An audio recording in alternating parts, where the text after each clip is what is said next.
भगवान मथुरा आए और मथुरा में भगवान भ्रमण कर रहे हैं और साथ में बलराम दादा हैं और भगवान के साथ तो ग्वाल बाल तो चलते ही है। अब ग्वाल बालों ने जैसे वृंदावन में जब कन्हैया चलता था तो पीछे ग्वाल बाल कृष्ण कन्हैया लाल की, कृष्ण कन्हैया लाल की जयकारा चलता। तो जो ग्वाल बाल हैं कन्हैया से कहते हैं, कन्हैया हम तो गांव के लोग हैं और गांव जैसे हम सब ने कपड़े पहन रखे, हमें क्या पता कि शहर में ऐसे लोग होते हैं। अब शहर के लोग हमको देख के हंस रहे हैं, किसी का कपड़ा फटा हुआ है, किसी का धुला हुआ है, किसी का बिना धुला हुआ है और पूरे शहर के लोग देख रहे हैं कि देख लो भैया गांव के आ गए। तो ग्वाल बाल कहते कन्हैया अपनी इज्जत जा रही है, तो ऐसा करो कोई कपड़े की व्यवस्था करो। इतने में सामने से धोबी, और वो भी राज धोबी, राजा का धोबी, कंस का धोबी आ रहा था। उसके हाथ में बड़े बड़े कपड़े, राजा के कपड़े तो वैसे भी बड़े बड़े। तो भगवान ने कहा कि धोबी मामा ये जो वस्त्र हैं, ये वस्त्र जरा हमारे मित्रों को दे दो, नगर घूम के आ जाएंगे। अब धोबी भैया वो भी कंस का धोबी, चपरासी तो बड़ी छोटी चीज होती है और कहीं प्रधानमंत्री का चपरासी, कलेक्टर भी उससे बोलता है भाई साहब जरा किसका चपरासी वो देखता है। और बड़े का चपरासी भी ऐसे अहंकार में होता है कि वो दूसरे नंबर का प्रधानमंत्री मानो वही है। तो ये भी ऐसा था, बोला तुम गांव वालों को और कपड़ा, तुम्हें पता है कि मैं कौन हूं? भगवान ने कहा तू भैया धोबी मामा है मेरा, और ये कपड़ा हमारे मामा का है, तो दे दो हमारे मित्रों को, जरा भ्रमण करने लायक हो जाएंगे। भगवान को धोबी गाली देने लगा, कुछ सुनाने लगा। भगवान को क्रोध आया, उसमें भगवान ने केवल अपने हाथ से हाथ चलाया और उसका पूरा शरीर पृथ्वी के नीचे चला गया, नीचे चला गया। इतने में तो बाजार के लोगों ने देखा भैया ये क्या हो रहा है, ये ग्वाल बाल आए हैं और इन्होंने केवल हाथ रखा और नीचे चला गया क्रोध से। तो जितने भी व्यापारी थे सबने समझ लिया कि भैया अब लगता सरकार बदलने वाली है। और व्यापारी तो चालाक होता है, देखता सरकार बदल रही है, जिसकी तरफ जीत है उधर ही चला जाता। तो जितनी बाजार के थे व्यापारी सब कृष्ण कन्हैया लाल की, लेकिन उसमें कुछ भगत भी थे भगवान के। सुन रखा था कि नंद बाबा का छोरा है, वो बड़े बड़े राक्षसों को उसने मार दिया, कंस को मारने वाला वही होगा। तो कुछ भगत भी थे, तो भगवान ने अपने मित्रों को वस्त्र लेकर वस्त्र पहनाए और आगे जब गए तो एक भगवान का भगत माली था, तो उसने सबको एक एक माला पहनाई। दर्जी था तो बड़े बड़े वस्त्रों को छोटा करके पहनाया। जिसके पास जो था सबने सेवा में लगाया, दिया। अगर छोटे हैं तो छोटा दें और बड़े हैं तो बड़ा दें। देने की ही महिमा है संसार में, संसार में त्याग की ही महिमा है। इस संसार में त्याग की ही पूजा होती है, बहुत एकत्रित करने वाले की नहीं होता। एकत्रित किया और उसने लौटाया, जिसने भी बांटा वही इस दुनिया में पूज्य भी होता है, वही इस दुनिया में सम्मानित भी होता है। इस संसार में बहुत सारे सेठ आए। आपने कहीं देखा कि किसी सेठ के मंदिर बना हो? मंदिर में सेठ जी बैठे हो? हाँ, जिन्होंने समाज के लिए कुछ दिया, समाज की सेवा की, उनके मंदिर तो दिखते हैं, उनके मूर्ति भी दिखती है। जो हमारे बड़े बड़े नेता हुए उनकी भी मूर्ति दिखती है, क्योंकि उन्होंने समाज को दिया, संतों ने समाज को दिया, त्यागियों ने समाज को दिया, इसीलिए उनकी पूजा हुई, उनका सम्मान हुआ। और जिन्होंने एकत्रित किया और इतना एकत्रित किया और ऐसा भाव रखा, मैंने बताया था ना कि पैसे की 3 अवस्था ही होती है। या तो आप पैसे का दान करके पुण्य कमाओ, या तो उस पैसे का भोग करो, आप अच्छी गाड़ी में रहो, अच्छे मकान में रहो, अच्छी से अच्छी चीज का भोग करो, या तो आप दान करके पुण्य कमाओ, भोग करो। अगर वो भी नहीं करे ना, थप्पी लगा के गए तो बाद में वो नाश करेगा दूसरे का। इसलिए हम आप भी जो छोटे हैं तो जो छोटे रूप में करें, और बड़े भगवान ने खूब दिया है तो खूब करें, कम दिया है तो कम भी करें, पर हम आप कुछ न कुछ समाज को जरूर लौटाएं। कंजूसी हमारे आप के अंदर, और कंजूस आदमी तो ऐसा होता है, वो तो खुद भी नहीं खाता, दूसरे को खिलाने का तो छोड़ो, समाज को क्या खिलाएगा, वो खुद भी नहीं खाता। कंजूस जैसा महामूर्ख कोई नहीं हो सकता। अरे भैया तेरे पास है, तू ही खा ले, दूसरे को मत दे, कोई बात नहीं है, पर खुद खा ले। वो खुद भी नहीं खाएगा, परिवार को भी नहीं खिलाएगा, समाज को भी नहीं लौटाएगा। ऐसे ऐसे कंजूस। एक ऐसे ही कंजूस था, और इतना भयंकर कंजूस था कि लोग हंसी मजाक करने के लिए उसका नाम रखा दानचंद। कंजूस, और वो भी दानचंद। जैसे कोई ज्ञानवान होता ना, उसको बोलते हैं ज्ञानचंद। अब दानचंद तो उसको बोला जाता जो दान करे, लेकिन भैया ये दानचंद ऐसा था कि एक आने भी किसी को न दे, ऐसा दानचंद था। लोग हंसी करने के लिए उसका नाम कर दिया कि दानचंद। इतना इतना कंजूस था। और उसकी पत्नी जो थी वो जरा धर्मात्मा थी। वो कहीं कथा उथा में गई तो महाराज ने जरा दान की महिमा सुनाई, त्याग की महिमा सुनाई, समाज की सेवा की महिमा सुनाई। तो घर से लौटकर आई और अपने पति से बोली, तुम्हें शर्म आनी चाहिए, रात दिन केवल गिनती करते रहते हो, कहीं से आ जाए कहीं से आ जाए, खुद तो खा नहीं रहे हो। अरे कुछ तो धर्म कर्म कर दिया करो, कुछ तो जीवन में धर्म कर्म करो। भगवान ने हमको आपको पृथ्वी पर भेजा है, और जब लौट के जाएंगे तो भगवान पूछेगा, भैया कुछ करके आए कि जैसे भेजा था वैसे। और कुछ लोग तो आए, जो मिला था वो भी गंवा के चले जाते। तो पत्नी ने समझाया तो कुछ तो दान पुण्य कर लो, लेकिन भैया वो कंजूस इतना था, और पत्नी की बात तो माननी भी थी, लेकिन कंजूस इतना था। तो पत्नी से बोला कि देख, मैं दान पुण्य तो करूंगा, धर्म का काम करूंगा, लेकिन जिसमें पैसा न लगता हो ऐसा धर्म बता दे। धर्म तो करूंगा, धर्म पुण्य तो कमाना है, लेकिन ऐसा ऐसा पुण्य का काम बताना कि जिसमें पैसा न लगे। पत्नी ने कहा कि देखो, यहां से 5 कोस पर गंगा मैया बह रही है, तो इतना तो करो कि गंगा मैया में एक बार स्नान कराओ, कुछ तो पुण्य मिलेगा। उसने कहा ठीक, मैं गंगा में स्नान, उसे पता भी गंगा में स्नान करने का पैसा लगेगा।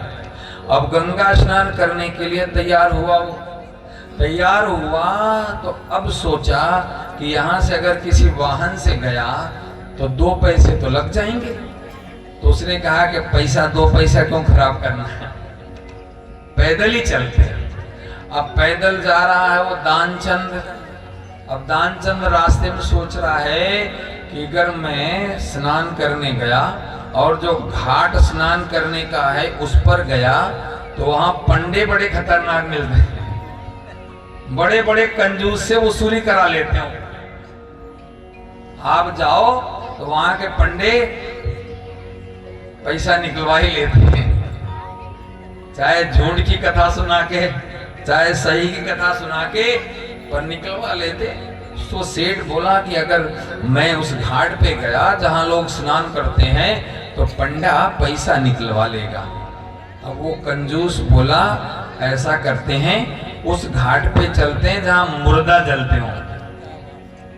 मुर्दा वाले पे कौन मिलेगा, मुर्दा तो कभी कभार जलते हैं, तो ऐसा करते हैं जहां मुर्दा जलता उस घाट पर चलते।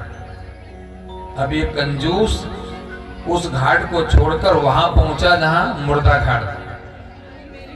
मुर्दा घाट पे पहुंचा और उसने देखा कि कोई दिखाई नहीं दे रहा, बड़ा प्रसन्न हुआ और गंगा मैया में वो डुबकी लगाया। तब तक भगवान की दृष्टि उसके ऊपर पड़ी। भगवान ने सोचा कि गंगा स्नान करने आया है, पुण्य कमाने आया है, तो कुछ दान तो कर जाए, ये ऐसे को देगा नहीं। तो भगवान ने सोचा हम इससे दान निकलवाते हैं।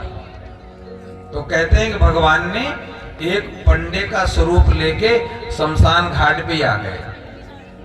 उसने जब डुबकी लगाई उस समय तो कोई नहीं था, और डुबकी लगा के जो बाहर निकला तो वो पंडे के रूप में भगवान खड़े। और पंडा बोला यजमान तुम्हारा भला हो। तो कंजूस ने ज्यों ही पंडे को देखा तो उसका आधा खून तो वैसे कम हो गया। उसने सोचा अभी तक तो पंडा था नहीं, अब ये पंडा कहां से आ गया। पंडे ने हाथ उठा के बोला यजमान आपको बहुत आशीर्वाद, आप यहाँ पे आए गंगा स्नान के लिए। तो पंडे की ये बात सुन के वो जो कंजूस था उसने कहा कि पंडा महाराज आप लोगों ने ये भी घाट नहीं छोड़ा, शमशान घाट पे भी आ गए। तो पंडे के रूप में जो भगवान आए थे, भगवान पंडे के रूप में बोले भैया यजमान हम तो संतोषी ब्राह्मण हैं, हम तो उस घाट पे दिन भर मेहनत करना छोड़ दिया, अब तो यही शमशान घाट पे रहते हैं, और तुम्हारे जैसे यजमान आ जाते हैं तो साल साल भर का पैसा दे जाते हैं, 1 साल की व्यवस्था कर जाते हैं, इसलिए हम तो संतोषी हैं यहीं पे।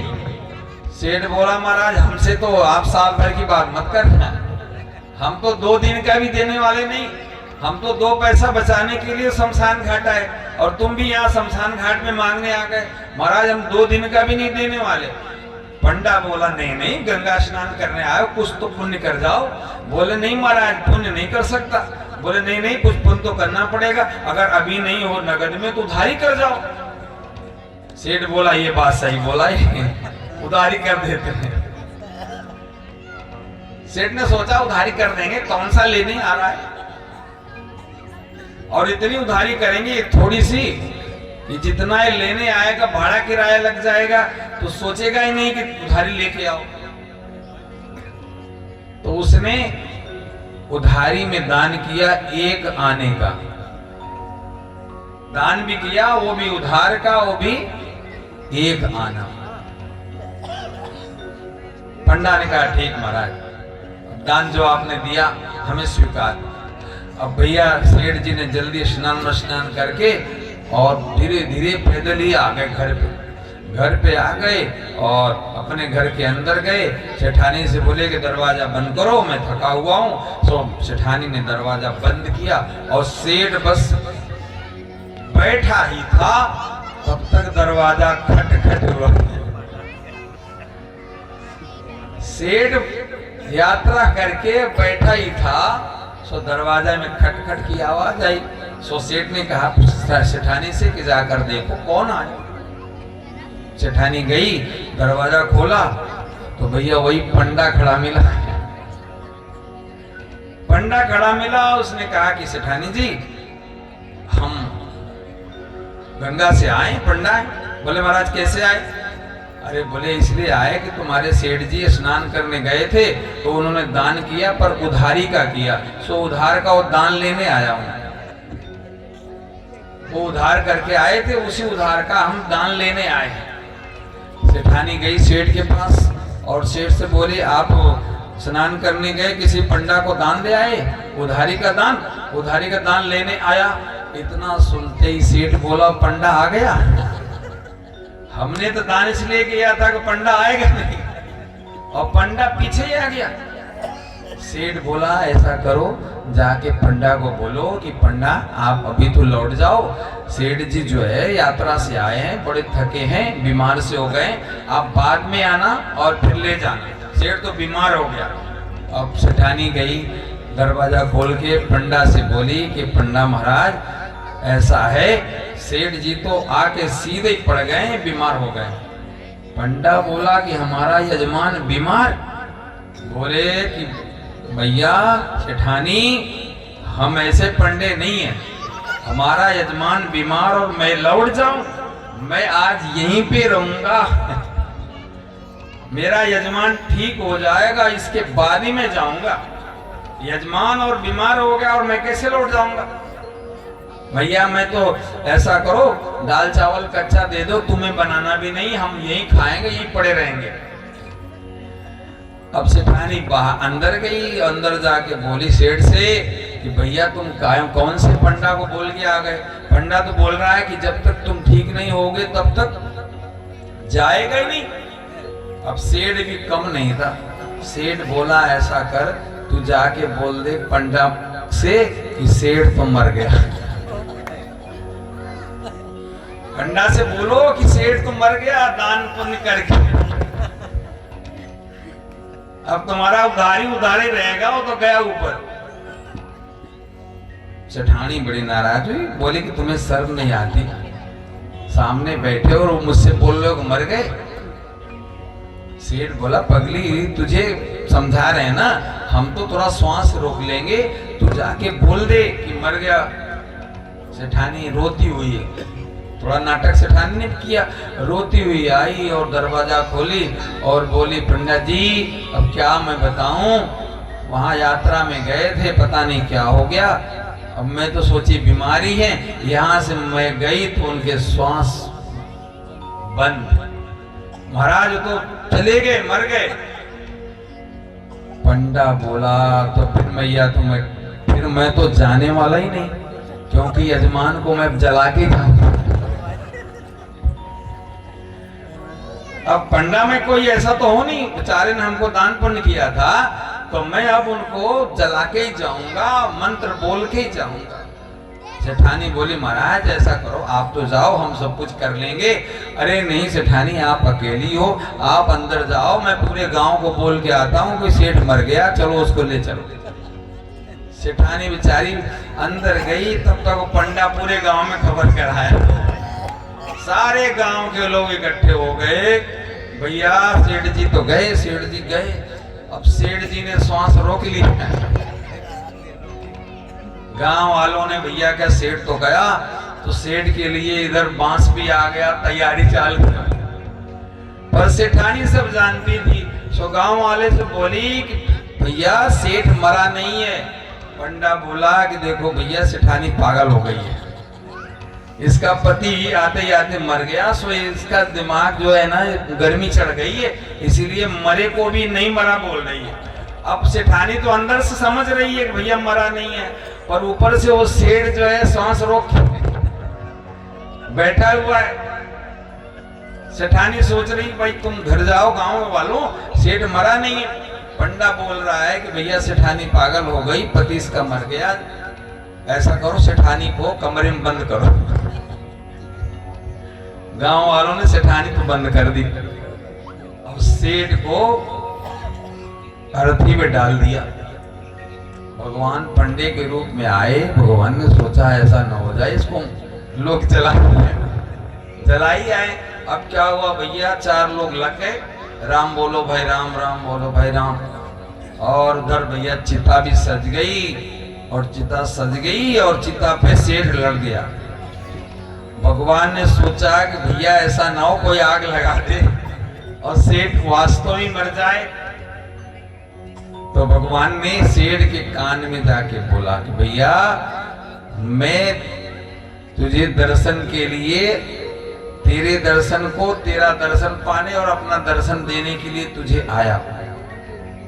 मैं भगवान हूं, मैं तुझे दर्शन देने आया हूं। जब ऐसा बोला तो सेठ ने जरा आंख खोली कि भैया कौन भगवान है, और जो आंख खोली तो देखा वही पंडा। और पंडा देखा तो फिर उसने आंख बंद कर ली कि पंडा धोखा दे रहा है। ये लगता है एक कान लेके जाए। सेठ बेचारा सांस फिर रोके और आंख बंद किए। भगवान परेशान हो गए कि अब लगता भैया इसका अंतिम समय तो नहीं आ गया और मेरे ऊपर और आएगा। हम तो इसे दान लेने आए थे और उल्टा मेरे ऊपर पाप न चढ़ा ले जाए। सो भगवान ने फिर कान में कहा कि भैया अब तू देख ले, मैं भगवान हूं, तुझे जो मांगना है मांग लो। और जब उसने आंख खोली तो भगवान का स्वरूप देखा तो फिर उसने कहा कि भैया, भगवान ने फिर कहा मांग ले, हम तो भगवान है। तो वो सेठ बोला महाराज और कुछ नहीं, बस वो 2 आने का जो हमने दान किया वही छोड़ दो और कुछ नहीं चाहिए हमको। कहने का मतलब प्यारे, ऐसे भी कंजूस नहीं बनना कि खुद भी नहीं खाना, दूसरे को तो क्या खिलाना। तो आज जो भगवान के सेवक हैं, छोटे हैं, अगर माली है तो अपना माला दे रहा है, दर्जी है तो सेवा में सिलाई कर दी, और भगवान अपने मित्रों के साथ